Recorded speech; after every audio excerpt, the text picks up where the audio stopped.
Jerusalem sa panahon ni Jeremiah.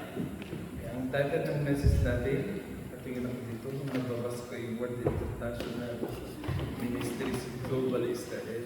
Ang title ng message natin is The 30 Weeks. Natapos na ako dun sa Ministry of the Heart ba? Ministry of the Heart. Ay lilipat na ako ngayon sa next series ko, Ministry to the Hurting. Tingnan natin dun sa text natin kung sino yung hurting. Sige nga, basahin nga natin sa Jeremiah chapter 8 verses 18 to 22. Pagkatapos, sinabi ni Jeremias, hindi mapapawi ang kalungkutan ko. Daramdaman ko suso. Pakinggan niyo, iyakan ng mga kababayan ko na narinig sa kong paningin.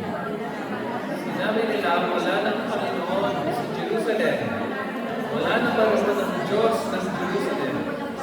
Bukod ang Panginoon, bakit niyo ako ginalit sa pamagitan ng pagsamba niyo sa mga Diyos ang walang kabuluhan? Si Jeremiah mismo ay sabi niya, pagkatapos, sinabi ni Jeremiah, hindi mapapawi ang... Anong hindi napapawi? Hindi daw napapawi ang kalungkutan niya. At anong nangyari sa puso niya? Daramdaman. Meron siyang hindi lang mental problem, kundi emotional turmoil. Parang nahihirapan siya sa kalagayan niya. At bakit anong nahihirapan siya sa kalagayan niya? Anong rason bakit siya nahihirapan? Sabi ng text niya, text natin ay, nag-iiyakan ng mga kababayan ko, at ang sinasabi nila ay, wala na ang Panginoon sa Jerusalem. Diba? Dahil kung pag-aaralan natin ng Book of Jeremiah, ito yung panahon na sinakop ng mga Babylonians ang Jerusalem. Nung sinakop nila ito, ang ginawa nila, winasak nila lahat ng mga bahay dito. At ano ang kanilang name na winasak? Alala mo ba, Manang Alex, anong binasak nila? Ano ang name na bahay na winasak nila? Templo, di ba? Yung templo, binasak nila yun. Tapos ang sabi ng mga Israelite na nakatira dito, mga Hudyo, sabi nila, wala na ang Panginoon sa Jerusalem. Di ba? Tanong, no? Wala na ba ang Panginoon sa Jerusalem? Di ba? Ganun din tayo kung may nangyayari sa iyo, no? Para tayo si Gary D. Natutulog ba ang Diyos? Di ba? Di ba? Parang ano natin, ang reaksyon natin pag may nangyayari sa buhay natin, meron kang tanong, Lord, bakit ganito? At alam natin kung sinong tatanungin, kahit unbeliever or believer, pagka may pinagdadaanan, talagang tanong is, bakit Lord? Parang kasi, di ba? Lord, ano nasa tanong natin talaga kung may nangyayari sa atin? At tapos sabi, hindi lang yun, na wala na ba ang Panginoon sa Diyos? Wala na ba roon ang Diyos na hari ng Jerusalem? Tandaan natin na ang hari sa Lumang Tipan, supposed to be yung mga hari. Di ba meron pa rin kingdom sa UK, diba? Supposed to be yung mga kings, ay hindi lang sila taga-rule, kundi taga-provide. Alam niyo, lahat ng, kunwari ikaw ay king, hindi mo lang trabaho na administrator ka ng buong lupain, kundi taga-provide din ng pangangailangan ng mga nasasakupan mo. Ganun yung kingdom sa kanilang mga constituents. Ganyan ang relationship. Papasal din yung mga nasa baba, pero yung king, siya ang mag-iingat sa kanila at mag-provide. Ngayon dito, yung king ng Jerusalem ay sino Sino? Sa text natin, sino ang king ng Jerusalem? Wala na ba ang Diyos na hari ng Jerusalem? Yung hari ng Jerusalem na siya nag-provide, nag-protect, wala na sa Jerusalem. Nasaan na siya? Diba? Yan ang tanong ng mga tao, sabi ni Jeremiah. Sumugot ang Panginoon, bakit niyo ako ginalit sa pamamagitan ng pagsamba niyo sa mga Diyos ang walang-walang? Pinakita ni, nag-respond ang Diyos sa complaint ng mga tao, at ang sagot niya, ginalit mo kasi ako. Maliwanag ba yun? Parang, hindi ako pinagmulan ng problema. Kayo ang gumalit sa akin. Dahil nagalit ako, eto ang mangyayari sa inyo ngayon. Maliwanag ba man ang Alex? Na merong kasalanan, tapos may consequence. Diba? Hindi yun dahil may consequence ka agad at dahil yun ang gusto talaga ng Diyos. Merong pinagmulan. Maliwanag ba yun ba? Na hindi ka agad siya galit dahil siya high blood. Merong pinagmulan. May ginawa ang Israel na hindi na gusto ng Diyos. At ang Diyos responded in a way na hindi makakalimutan ng Israel. At paano ang response niya? Ate, ano na ulit ang natin? Sorry. Lead. Ba't ko ba nakalimutan? Hindi ko pa siguro nakuha ang number mo. May kunin ko mamaya. Pag nakuha ko ang number mo, hindi ko na makakalimutan. Ito ngayon. Anong reason dito palagay ko, lead? Bakit nagalit ang Diyos? Kaya, nababasa ko ba kahit malayo pa? Maliwanag ba yun ngayon at ipara? Anong nakita mo dyan na, anong reason bakit nagalit ang Diyos? Na, di ba, ang linaw-linaw sabi ng Diyos, ginalit nyo kasi ako. Di ba? Nagkukomplema tayo, wala lang king, wala lang Diyos ng Israel, wala lang Diyos ng Jerusalem. Sabi niya, kayo may gawa nito May sin, kaya may consequence. Hindi ka pwede mag-stay sa Israel, sa Jerusalem, kung may sin in the camp. Kailangan ko umalis. At pag umalis ang Diyos, yung protection na dala-dala ng presence niya, nawawala din. Ano na ba, Sister Bebsi? Di ba ang Diyos, pag nandito siya nag-protect sa atin. Pag umalis siya, wala na rin tayong protection. Parang siya yung nag-iingat sa Israel. Ibig sabihin, habang nandiyan siya, hindi tayo makakante, di ba? Hindi walang magagawa ang kaaway sa atin, di ba? Pero pag umalis siya, kawawa na rin tayo. Di ba? Sister Jo, 2 beses na tayong i-attack ng Iran, di ba? Nandito ka ba? Nung mag-attack ng Iran? April 13 na ng October 1. Nandito ka ba? Saan? Sa Jerusalem? Sa Netanya? Sa Iran? Nasaan ka? Saan banda? Sa Titakeren, Uy, maganda yung festo mo. Maraming yata doon, no? Maraming bomb shelter, no? Meron ba?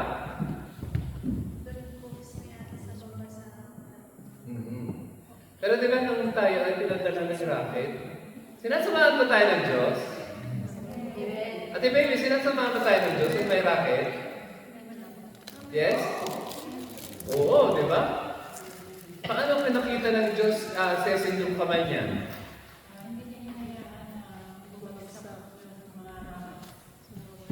Kipat Barcel, di ba?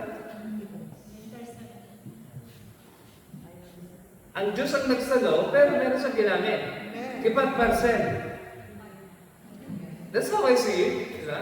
Ang Diyos nagpuprotect sa Israel, pero hindi kamay niya ang ginamit niya. May mga nalipad na mga dagsa pala sa itaas. Tama parati ako. And I believe na nandito ang Diyos, no? Hindi siya umalis. No.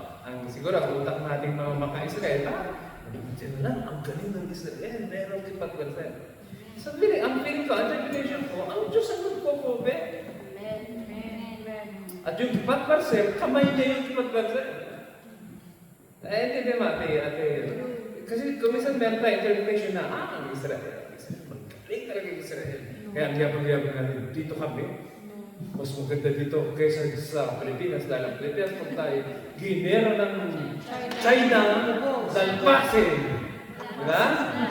Sa amin dito, kasi may ang Israel, ilan ang pinagmamalaki natin ay ang Israel. Diba?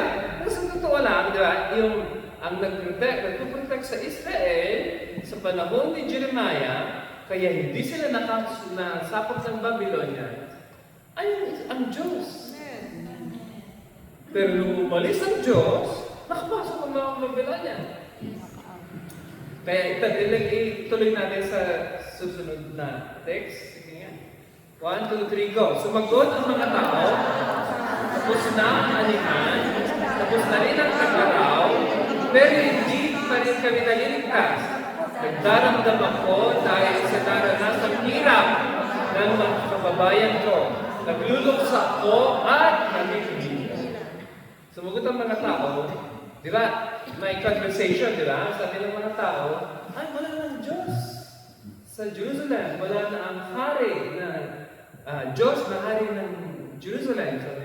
Tapos nag-respond ng Diyos, diba? Parang may, ang tawag yan, responsive reading, di ba? Verse 1, verse 2, verse 8. Nagsasalita ang Diyos, tapos nag-respond ang, nagsalita ang Israel, nag-respond ang Diyos, sabi ng Diyos, ginalit ko kasi ako. Paano ginalit ng Israel ang Diyos? Magsama sa Diyos-Diyosan, ha? Sumasama kasi kayo sa Diyos-Diyosan. Tapos nag-react uli ang Israel. Sabi ng Israel, tapos na ang anihan, nagkakas, tapos na ang tag-araw, parang seasons yan, ha? Season, di ba? May mga season ng tag-ani, season ng pagtatanim, tapos na yung mga seasons, sabi niya, hindi pa rin kami naliligtas. May tanong. Sige, Cecil, palagay mo, saan ang ligtas? Ano ang kaligtasan ng tinutukoy ng Israel laban sa Diyos? Anong inaano ng kaligtasan? Yung situation nila na siyempre ramdam nila yung hirap. Kasi Oo, wala diba? sa ramdam mo yung Mga Babylonians andito sa Israel, pinapahirapan sila ng Babylonians, di ba? Sila yung dating apple of God's eye na nagbilingling sa buong Middle East noong panahon na yun. All of a sudden, sila yung hawak-hawak ng mga Babylonian.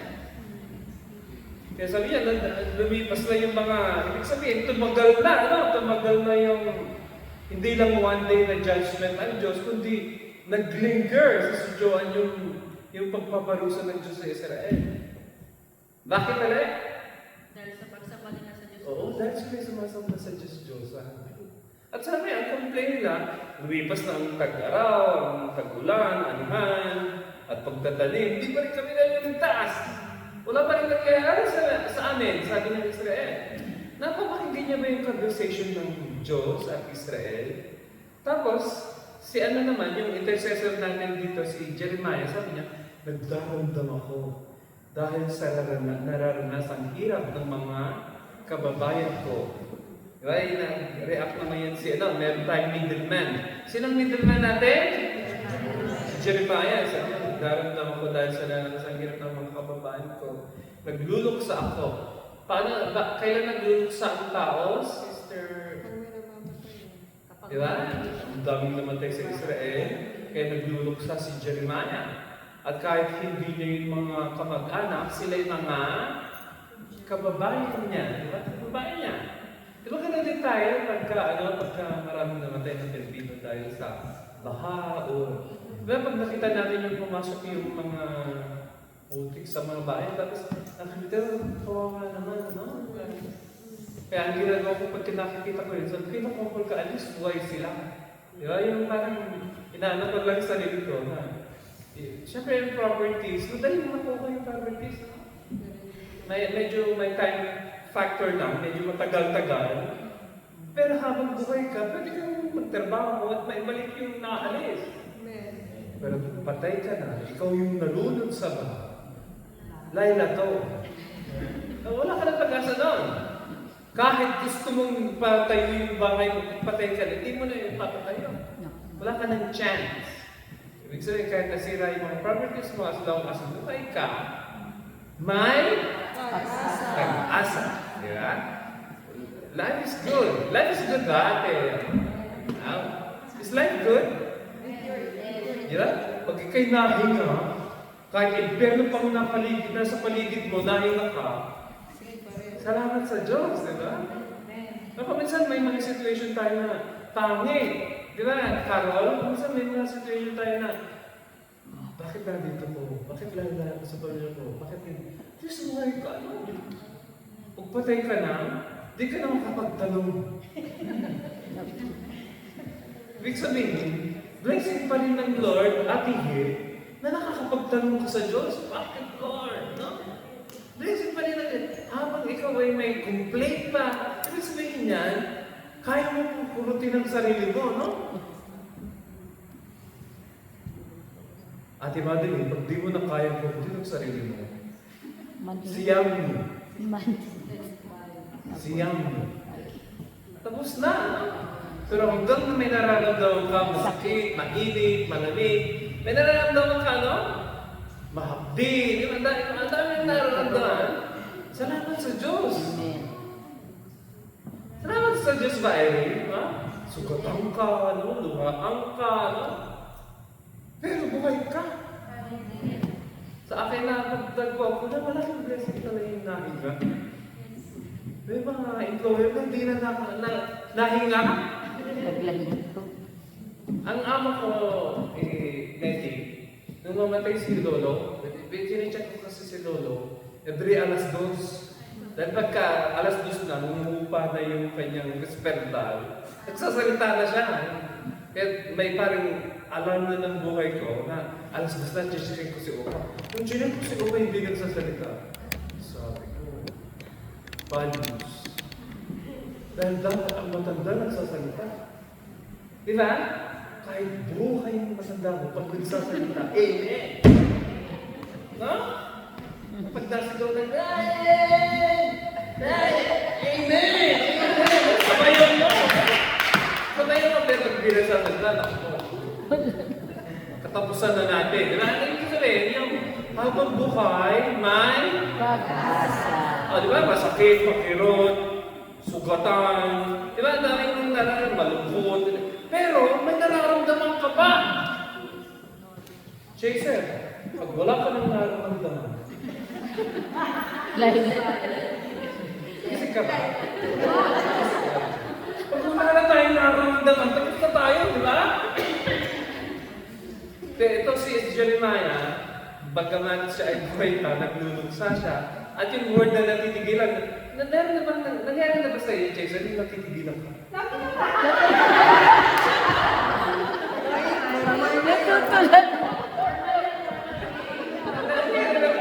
Nangyari ba sa iyo? Parang natitigilan kayo? Parang parang bigla kang, may nangyari sa ito. Hindi mo alam kung nasaan ka, yung nangyari ba sa iyo? Nangyari ba sa iyo? Parang, nangyari? Yung parang, ang bilis-bilis na pangyayari, tapos bigla na-shock na, ano yun? Parang hindi mo maintindihan kung anong dumaan sa iyo. Ayaw ko tumingin sa iyo. Ate Mads, nakaranas ka na ng ganyan? Ken. Yung may mga bagay na na-found out ka na. Yun, na-found out ka tapos, ha? Yung katulad ka na nalaman ko nang ako'y may enlarged heart. Sabi ko, ano yun, mamamatay na ako. Parang natitigilan kayo. Ang sabi ng doktor kasi nung ako'y nung malaman nila ako'y, di ba ako'y na-stroke. Ang sabi ng doktor sa Hadassah Inquiry na tumitingin sa heart ko, ang tanong niya sa akin, Alan, kailan namatay yung tatay mo? Saan ba ko? Ba't hindi alam namatay yung tatay ko? Wala akong alam dahil si Kuya lang na. They nag-text, nag-messenger ako kay Kuya. Sabi, Kuya, ilang taon namatay si tatay? Sabi niya, 41. 41 kaya ako nung na-stroke. Natigilan talaga ako. Sabi ko, ako na ba ang susunod? Naintindihan niyo kayo yung sarili ng manong natigilan ka parang hindi ka makagalaw. Anong ibig sabihin nito? Ako na ba? Ayun. Yun ang question ko sa Lord na natigilan talaga. Dito tayo sa last slide. Sige. 1, 2, 3, go. Wala namang gamot sa Gilead. Wala namang magdamot. Bakit hindi magaling ang sugat ng mga kababayan ko? Di ba? Palaging may tanong sino na tanong? Sabi ni Jeremiah, wala namang gamot sa Gilead. Wala namang magagamot naman pagka sinasabi natin maggugamot. May dalawa tayong yung tinatawag natin ngayong mga quack doctors. Nakakita lang kayo ng quack doctors. Yung na naibig. Kita ka na lang. Kita ka na lang. Mga tapa tapal-tapal. Sa Pangasinan, maganda sa amin, Ate Joanne, pasok. Ano na yung pasok? Yung uusukan yung pasyente, papasok ng ba? Meron pa na yan. Ano ba natin ba? Albularyo. Sinusuog. Ang gumagawa sa amin nun, mga professional na mga albularyo. Ano talaga, ano? Mahalang bayad nila, dapat yung isang mono, kanila lang, di ba?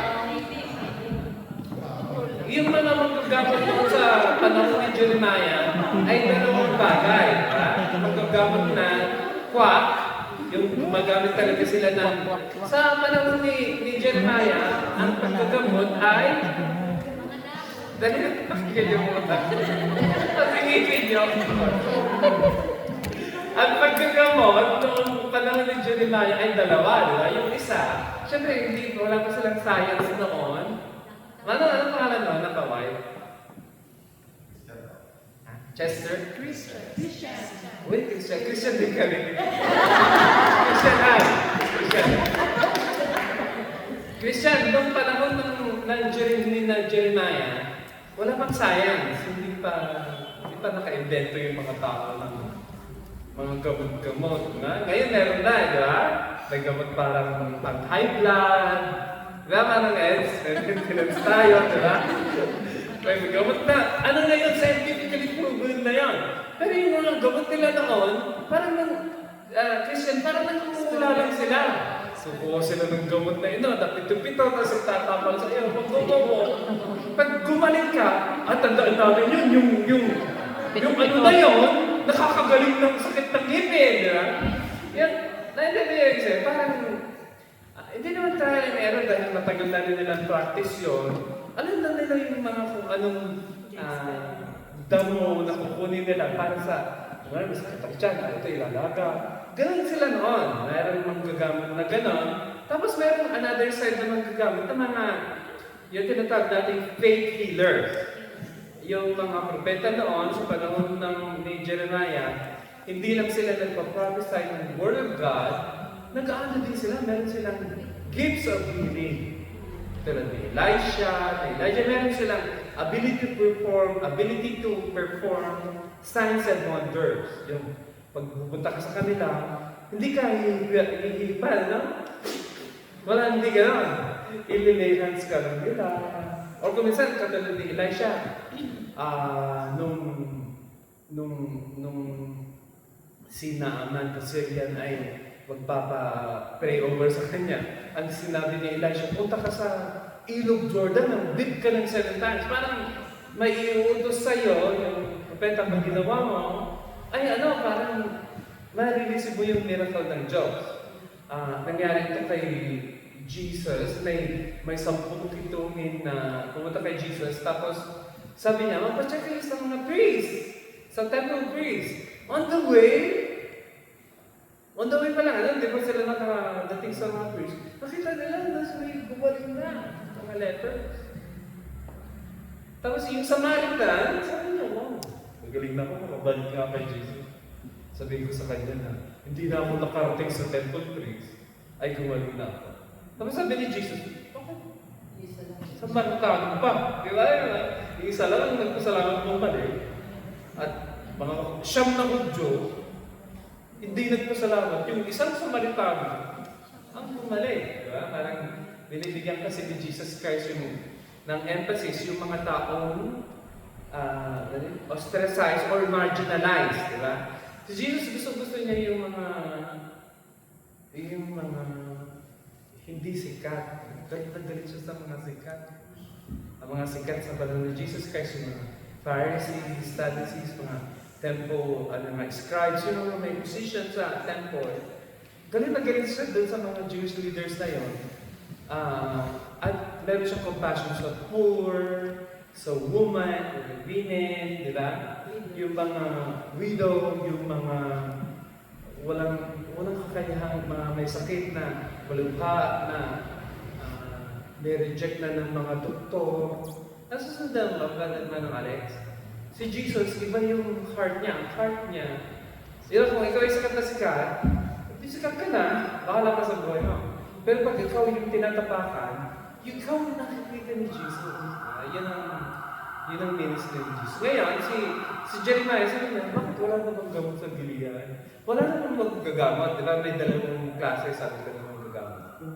Bakit hindi gumagaling ang sugat ng mga kababayan ko?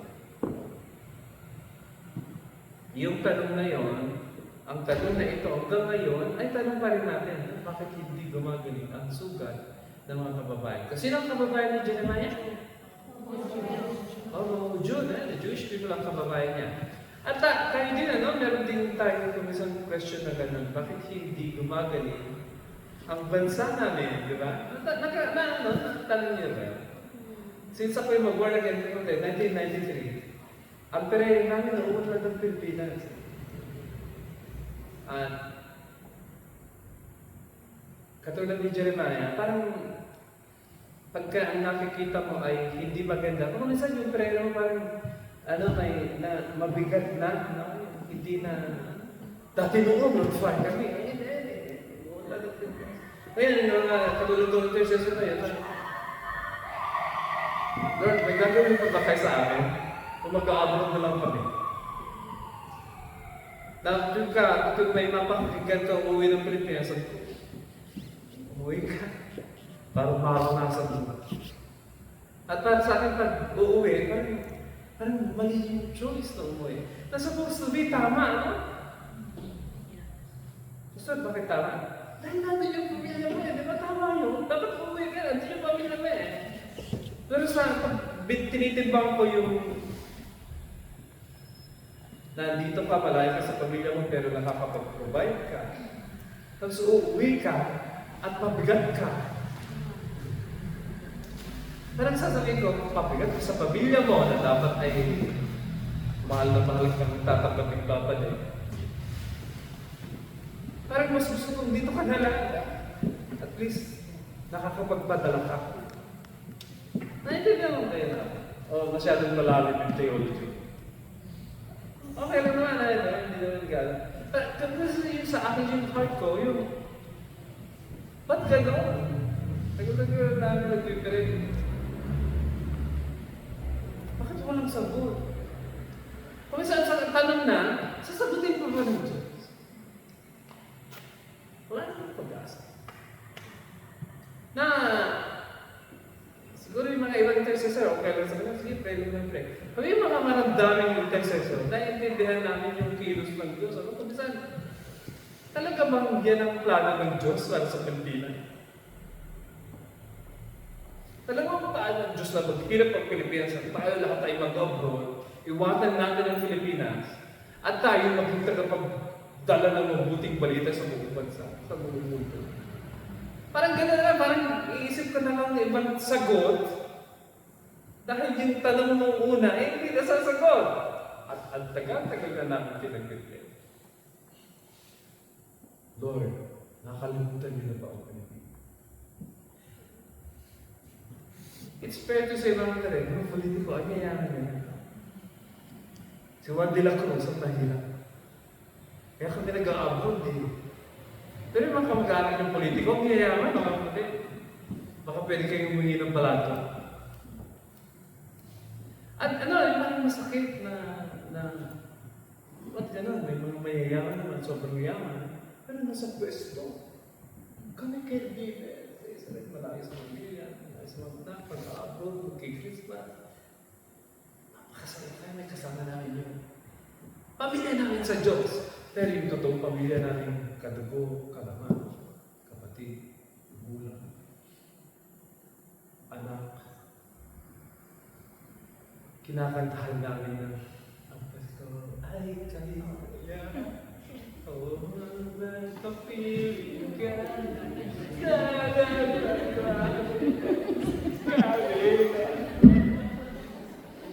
Ayaw kaya ako pinapalong ko kaya ako lang iyak. Kakantay ko lang ako itong kantang ito. Nag-play naman din ako ng play. Dahil parang kahit na ako nasa Israel, Pag Christmas, ang puso ko na sa Pilipinas. Sinang nakaka-identify sa akin? Ibig sabihin, Pilipino ka pa din, ano? Kasi nasa Israel ka, dito pinanganak si Jesus sa Bethlehem, pero pag Christmas, ang puso mo, kumikilos doon. Hindi dito. Pilipino talaga. Kasi imagine, yung araw ng Pasko na yun, nakailang beses na tayo yung sunod. Inilagay ko sa loop. Nag-iiyak ako, mag-iimong ako, mag-iimong ako. Gusto kong mapakinggan ulit-ulitin yung kanta. Dahil naiisip ko, ang layo-layo namin sa pamilya namin. At nagtatrabaho kami mag-isa. Buti na naman church, no? Masaya ako na may church, no? Dahil ang church parang wala nga yung pamilya natin dito. Tapos tayo na lang, no? We try to enjoy one another. Kahit hindi ka-enjoy yung iba. Pero hindi do our best dahil tayo na lang magkakasama sa church. Sa totoo lang, ito yung family natin, di ba? Sa Israel. Pero nothing can take place over church. Of your wife, your husband, your auntie, your uncle. Masyado ko gusto. Gusto ko mag-close dito dahil itong message na ito, parang may sinasabi siya sa atin as Filipinos. At meron siyang sinasabi din sa Israel. Sa atin sa Pilipino, alam na natin dahil nandito tayo sa Israel, malayo tayo sa pamilya natin. Pero ang Israel din, meron akong nabalitaan na isang nakalaya from hostage after 55 days na nasa tunnel, nakalabas after, I think, 7 months or 8 months niya na nakalaya. She killed herself. He left Gaza. Gaza didn't leave her. She left Gaza, but Gaza didn't leave her. Nagkaroon ng trauma, sugat, hindi na-address yung mga wounds. Nagpakamatay siya. She killed herself. Imagine nakalaya ka na. Gusto magpapakamatay ka na. At tayo, no? Sila, iba yung context ng nakakulong sa tunnel. No? I think, awa ng Diyos, hindi naman tayo nakakulong sa tunnel. Nakakulong sa amo, no? Pero hindi naman nakakulong sa tunnel. At sa pagkulong ka sa amo, nagtatabaan tayo lahat, di ba? Amen ba? Amen. Kapatid, hindi nakakulong sa tunnel, ang kinakain tissue. Ang ano daw yung, anong pangalan na, pumunta ko ng meeting ng mga pastor. Sabi ng isang pastor yung cigarette, dahil hindi naman tayo naliligay. Yung presyo ng maliit na bread, ang mahal-mahal. Parang yung isang bread dito na dapat 5 shekel lang. Doon ay parang 150. Binibenta ng mga Hamas sa mga Gaza. Paano yung mga messages kami rin nabalitaan, yun ang wala ng balita sa kanila. Most probably sa akin lang to, hindi ko alam kung totoo yung sinasabi ko. Sa akin, most probably they die. Most probably, wala nang natirang buhay. Siguro yung mga pinag-relate na buntis, na miscarriage hanggang namatay na mga nirate ng mga Hamas. Wala na buhay. Ngayon, tinatawag tayo ng Diyos ngayon na kunwari ang mga Israel, meron silang trauma. Ikaw ba may trauma din? Minsan, may mga Pilipino kong nakikita na nandito pero wala dito. Tignan mo may katabi mo ka nandito na wala dito. Tignan mo nandiyan ba dyan? Kalabitin mo kung nandyan siya, nandito siya. Uy, wala si Madi. Nandito ba yung katabi mo? Alex, nandiyan ba si Christian? Nandiyan ba? Pero kung saan nandito ka, pero wala ka dito. Meron akong mga nakakausap na mga Pilipino. Ano ang layo ng next sentence? Naintindihan, parang yung siguro nagkaroon ng conflict sa employer at siguro hindi nakakalabas sa amo. Somehow may tick sa utak. I'm sorry. Ito ang reason why we are planting churches all over Israel. Dahil I believe kailangan ng mga Pilipino, ng mga ibang Pilipino, tulad natin, kailangan nilang mapakinggan ng gospel, kailangan nilang malaman na may nagmamahal sa kanila, may concern sa kanila. No? That's the reason why ina-ask tayo ng Lord pag-plant ng mga churches, dahil kailangan maparinig sa mga Filipino community all over Israel na hindi sila nag-iisa. Una, kasama nila si Jesus. Pangalawa, may mga Pilipinong katulad natin, Manong Gemma. Di ba? Na hindi nag-iisip sa sarili lang natin, hindi isip din natin yung mga ibang Pilipino. Diba? Yun ang pinakita ng Diyos sa atin na nagkaroon ng vision na mag-plant tayo ng mga churches dahil dun sa Ashkelon one time, may nagpakamatay ng Pilipino. True. Sabi ko sa loob-loob ko, Manong Ed, pag nandun si David, dadalhan ng mga pagkain, hindi magpapakamatay. Uubusin niya muna yung pagkain. Diba? Hindi, pakasabihin niya, ay, hindi ako magpapakamatay dahil next week, magdadala ulit si David. Ano kayong dadalhin niya? Hindi na siya magpapakamatay. Ikaw may sa mga kapatid, yung pagka mag-isa ka na lang, ito mahirap ang context na ito, mag-isa ka na lang, may conflict ka sa tao mo, may problema ka sa anak mo, tapos buo pang amo mo, tapos ang anak pa, sasawto ko yung mga anak ng amo. Ikaw tuloy, parang hindi mo na alam, tama ka, Manong Joe, hindi mo na alam kung mali yata ako, mali yata sila, may problema yata ako. Minsan yung ang naapektan sa atin pagka trauma mo, wala kang community, wala kang parang yan, kasi wala kang mapaghihingaan ng loob. Somehow, naapektan niya ating reasoning power. Pag bumigay ka dyan, mamaya, maglalakad ka sa daan at papunta ka sa Ramadhan. Totoo lang. Pagka bumigay yung iyong kaya napakahalaga ng community. Napakahalaga kayo ng church. Kasi, wala naman tayo mabigay dito, Manong Alex, di ba? Tayo naman lahat na nandito. And alcohol wouldn't help us. Drugs wouldn't help us. We have friends, genuine friends. Totoong friends. Ate John, totoong friend. Kakaaway mo, masasabunutan mo, mamumura. It's friend, hindi ka iwanan. Amen that? Amen. Imagine, we can have conflict with one another, but we're still brothers and sisters. It doesn't change the fact that we are one in Christ. I still love you. Ma-hurt mo ako, ma-hurt kita, we still love one another. Dahil ang basis ng love natin ay hindi yung ginawa mo sa akin. Hindi yung ginawa niya sa akin. At kung ang cross ang center ng buhay natin, we would have better lives. At nakita ko natin the only solution sa mga trauma ng mga Pilipino at ng Israelis ay cross. Ay Kristong namatay sa krus, inako niya lahat ng kapagpakan natin at kasalanan natin at karumihan natin. Niyakap tayo. Di ba may kanta yun? Yakap mo ako sa aking isa pa.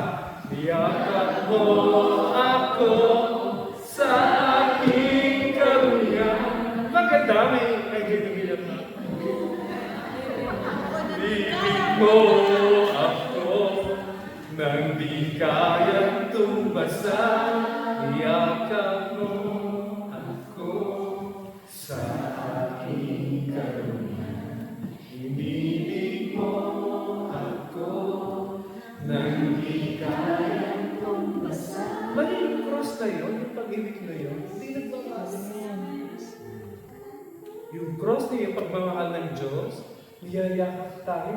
Hindi natin dapat yakapin. May power tayo. Kilig ka. Hindi ka kayakap-yakap. Punong-puno tayo ng kasalanan.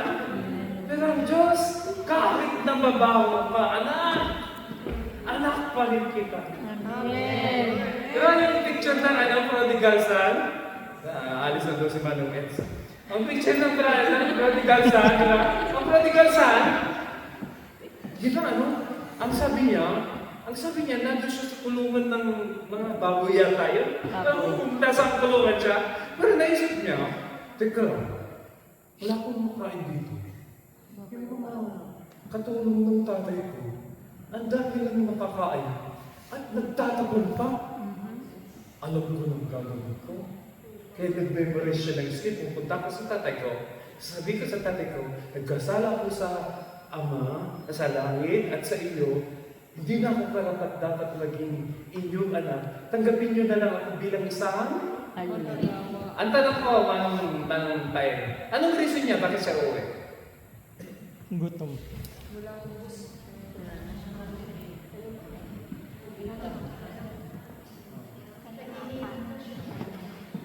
Diba? Sabi niya, bakit ako nagugutom dito? Mga katulong ng tatay ko. Sobrang pagkain sa bahay namin. Yung yung tinatapon nga. Hindi nilang ginagawang pagpag, talagang tinatapon talaga nila. Diba? Yung mga katulong ng tatay ko, tinatapon talaga yung extra na pagkain. Dito namamatay ako sa gutom. Alam ko ang gagawin ko. Diba? Ang motive niya kaya? Hindi yung motive niya na sasabihin niya, ayan, babalik na ako sa tatay ko dahil nasaktan ko talaga siya. Hindi kaya ganun na managdasdali ng isip niya. Isip niya, mamamatay ko sa gutom dito. Sa bahay ng tatay ko. Ate Gina. Sing ka pa? Ate Gina, may tanong ako. Pure ba ang motive nung uuwi siya sa bahay? Talagay mo, pure ba? Tama ba yung motive niya? Bakit siya uuwi?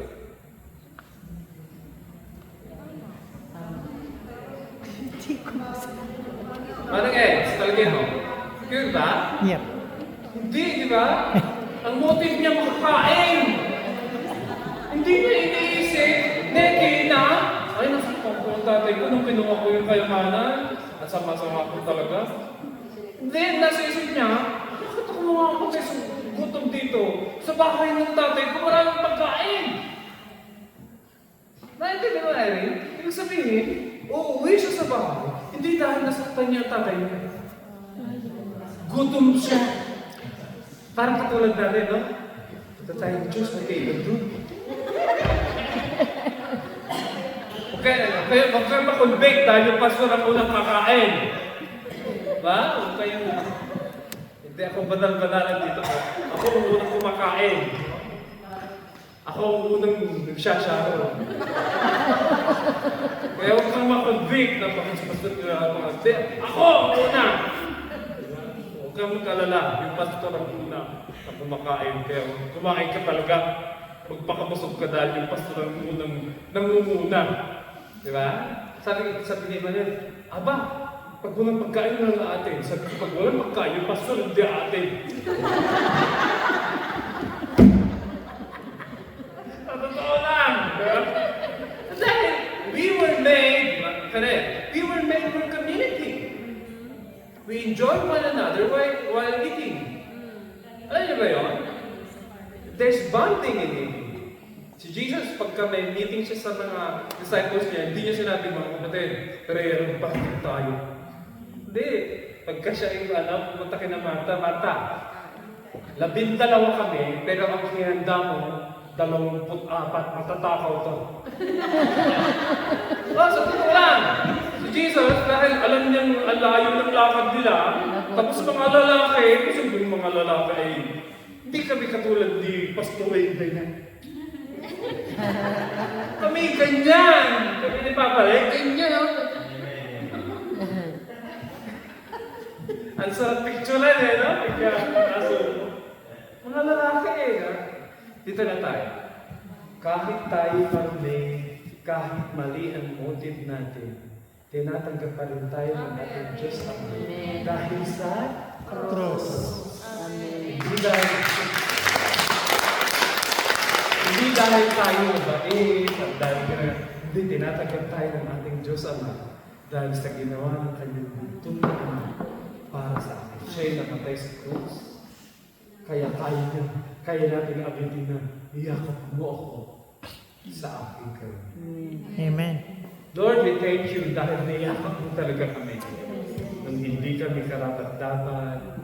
Kahit ngayon, Lord, kung minsan ang mga kamay namin, paa namin ay narurumihan. Minsan pati mga puso namin, kung minsan mga bibig namin, Lord, ay hindi namin naiingatan. Pero nandiyan pa rin kayo na yumayakap sa amin, umapalinga sa amin. Kahit hindi kami karapat-dapat na inyong mga anak, kahit mali-mali yung motive namin sa paglapit namin sa inyo, ay iniibig niyo pa rin kami at tinatanggap niyo pa rin kami dahil sa ginawa ni Kristo Jesus doon sa krus para sa atin. That's the reason why we love you, because you first loved us. In Jesus' name. Tayo natin. Sabi na. Amen.